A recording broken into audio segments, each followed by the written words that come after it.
아수르에 대해서 이제 조금 더 공부합니다. 우리는 아수르가 어떤 족속일까에 대해서 궁금하지 않습니다. 많은 사람들이. 그래서 아수르 하면 어떻게 봐요? 이방, 나쁜 사람 이렇게 봅니다. 자, 아수르는 무슨 족속일까요?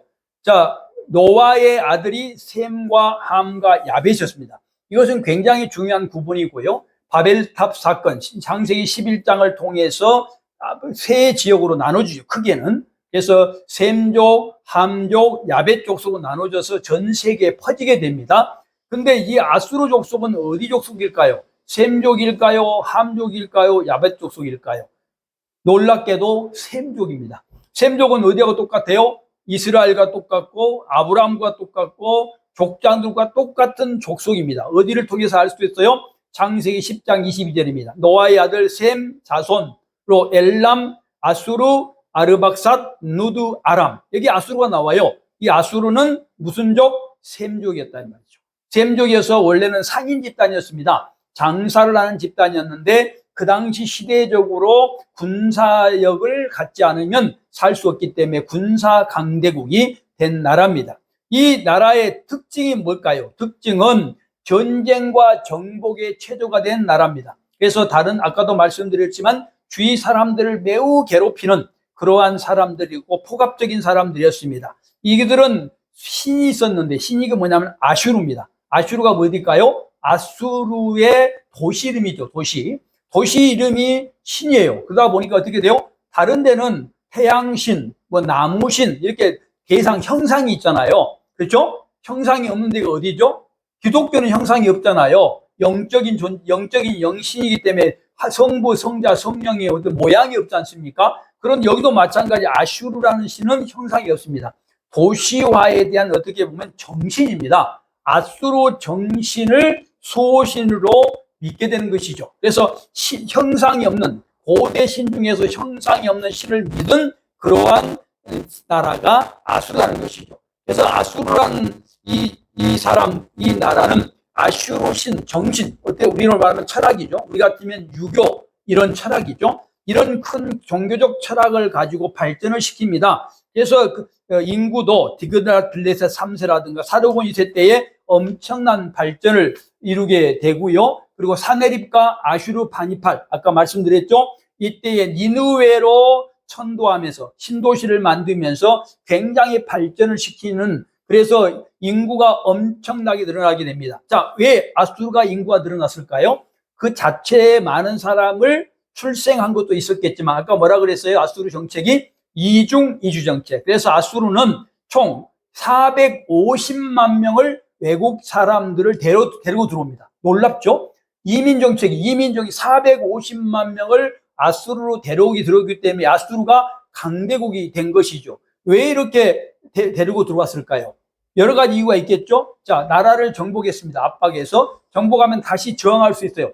힘으로 누르니까 힘이 다시 저항을 하잖아요. 그래서 그 저항을 못하도록 엘리트들을 다 데리고 들어온 겁니다. 엘리트들이 없으면 다시 군대를 만들다든가 다시 들어올 수 없기 때문에 그런 거죠. 그 수가 450만이라는 겁니다. 뿐만 아니라 아수르는 어떤 일을 하냐면 본국, 예를 들면 전쟁을 해서 이방 사람 나라, 이스라엘 같은 나라를 이제 정복했잖아요. 식민지로. 거기에는 어떻게 똑똑한 사람을 다 데리고 들어오고 조금 부족한 사람을 남겨놨잖아요. 부족한 사람을 뭐 하도록? 농사 짓도록. 그 개간하고 일할 수 있도록. 그 사람들에게 노동력을 가지고 일할 수 있도록 만들기 위해서 이주 정책을 쓴 것이고요. 그리고 이주민, 그 중에서도 건강한 남자들, 머리는 별로 안 좋지만 몸이 건강한 남자들은 군인으로 편입을 시켜서 자기들의 총알바지로 사용했다. 이것이 이주 정책의 이유이고 아수르가 외적으로 성장한 그런 이유다라고 볼 수가 있습니다. 그러나 이렇게 억지로 만드는 것, 가짜로 만드는 것은 어떻습니까? 때가 되면 반드시 망하는 거죠. 누구한테 망해요?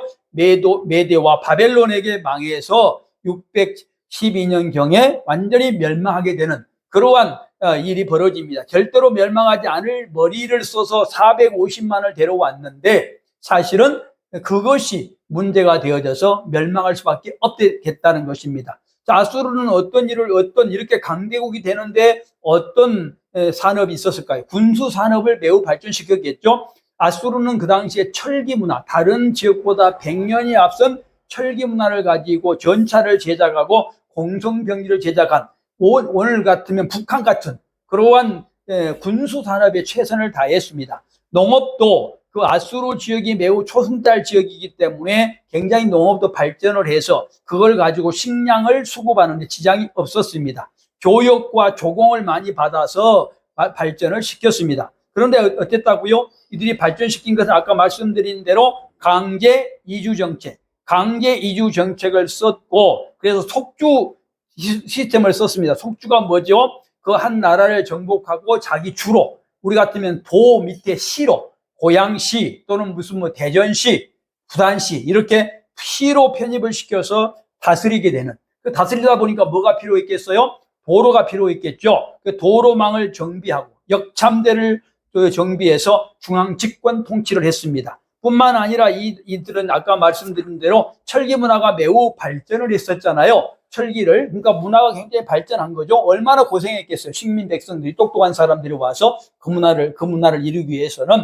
오늘날도 크게 발전하면 뭐가 있어요? 희생이 있잖아요. 희생 없는 발전이 없잖아요. 교회도 성장시키려면 희생이 필요하고, 기업도 마찬가지잖아요. 그러듯이 엄청난 그런 희생이 필요했다. 이런 강제적인 희생이 필요했었던 것이죠. 뿐만 아니라 이 사람들은 심리전을 썼습니다. 심리전, 공포정치를 했다는 거예요. 예를 들면 포로를 잡으면 말 안 들으면 가죽을 그냥 산채로 벗겨버린다든지, 말뚝을 몸에다 때려 박아버린다든지, 이런 심리전, 잔혹성을 발휘함으로 다른 사람들이 꼼짝 못하도록 공포정치를 썼다라는 것입니다. 그럼에도 불구하고 아까 말씀드린 대로 어땠어요? 문화적으로 상당히 발전한 그런 역할도 했었다라는 것을 말할 수 있습니다. 어떻든 그러나 아수르라는 나라는 이렇게 악독한 공포정치를 함으로 자기 나라뿐만 아니라 외부 사람들까지 고통을 줬다. 그러니까 이스라엘도 그러한 통치 속에서 지금 성경에 나와 있는 그런 압제를 당하게 됐다는 것입니다. 하나님께서 북쪽 이스라엘을 아수르에 넘겼다. 이 말은 무슨 말일까요?